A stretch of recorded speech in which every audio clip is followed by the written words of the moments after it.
Now we're going to make the skirt, which is this part here along the bottom of R2's body. I'm going to get a bit of 16mm MDF. Doesn't have to be 16mm, but it's a good start.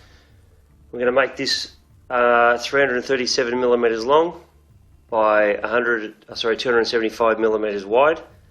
Then we're going to draw a line right down the middle.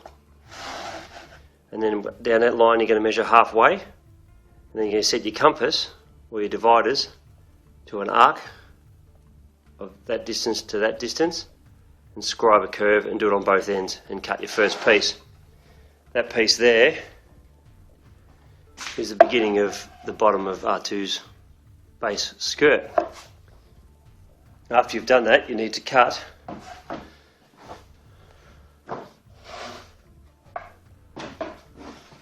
two more. We recommend using 12mm ply or MDF. We need an overall measurement of 60 to 70mm, so whatever timber makes up that measurement for you, whatever you've got laying around, that's what you need to do. Doesn't matter how many pieces there is. So you make 3 all the same size, then you make 1 on top, which is 2 centimetres all the way around smaller. You make 2 of these. One will be the cap piece that goes on the end. You don't touch that one, you just sand that. And we've got to make sure that this measurement here is between around about 65mm. Then what we're going to do now is screw them all together, with this piece being in the middle. We're going to plane all the edges so they're they've got a pitch to them.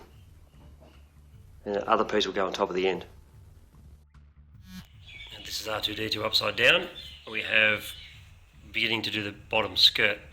What I've got is 18mm MDF, and then 1, 2, 3, 4 pieces of 12mm ply, and then a piece of 12mm ply on top. I cut each piece about 5 or 6. So I cut the bottom base picture, which you can get from off the net, or you can scale it off your existing R2. So I cut the base piece, and then I cut each piece 5mm smaller, and then I shaped them with a grinder to get the shape, which is one of these, with a sanding disc. But if you've got a router or something like that, you could, or a jigsaw. I mean, I cut it initially with a jigsaw and then shaped them with the sander. The top piece I didn't shape because we've got to put these ribs all the way around, like so on. So 1 there, 1 there, 1, 2 there, 1 there. So you've got 6 on the front and 6 on the back. Those spines in the front are evenly spaced from the centre line, and also they're about 12mm wide and 10mm thick, and I just cut them a bit longer than the actual piece, nailed and glued them on, and then cut them and sanded them afterwards. Alright, so now these are all on, and I've sanded the putty off the top here. I've now cut a hole in the top, and that top hole is 130mm by 195mm. What you always have to remember as well is that I recommend cutting this hole before you glue all those pieces together. I did it afterwards, and it was a pain in the ass. So do it later.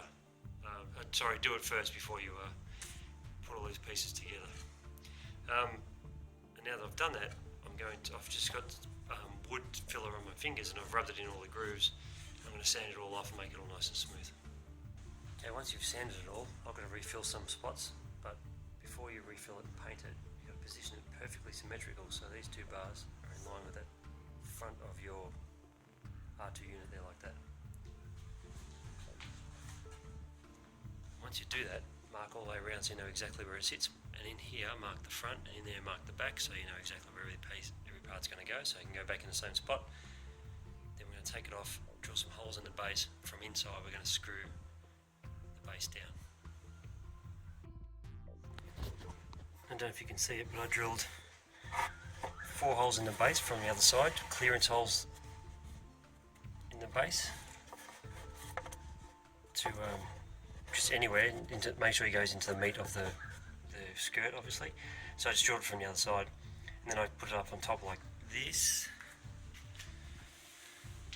put in position, and lined it up with the front and the back so it's perfectly symmetrical. This is just a piece so it doesn't scratch it, and then I just got a drill inside and screwed it in with 4 screws. And the screws are fairly long, but this doesn't actually have to do much as far as strength goes. It's just there to hold it. We're going to glue it and screw it back in later, but you've got the 4 screws in now. Once they're mounted, you can take them out and then put them back in later when we glue it. But we can take it out and paint it and all that sort of stuff. What we need to do now is give it a light sand. As you can see some of the joins in the wood are still there. So we give it a light sand now, and then we paint it with PVA glue. Once you paint it with PVA glue, that'll seal it. Then you can hit it with some primer over the top after a light sand on that, and that should cover up those grooves, hopefully. Well, now that it's all prepared and it's been spray painted, we're about to give it a coat of paint. Now, the paint I'm using is a Rust-Oleum Gloss White. Rust-Oleum Gloss White. Bonds to plastic. It's good for everything. It's awesome paint. It's about $15 a can or something though.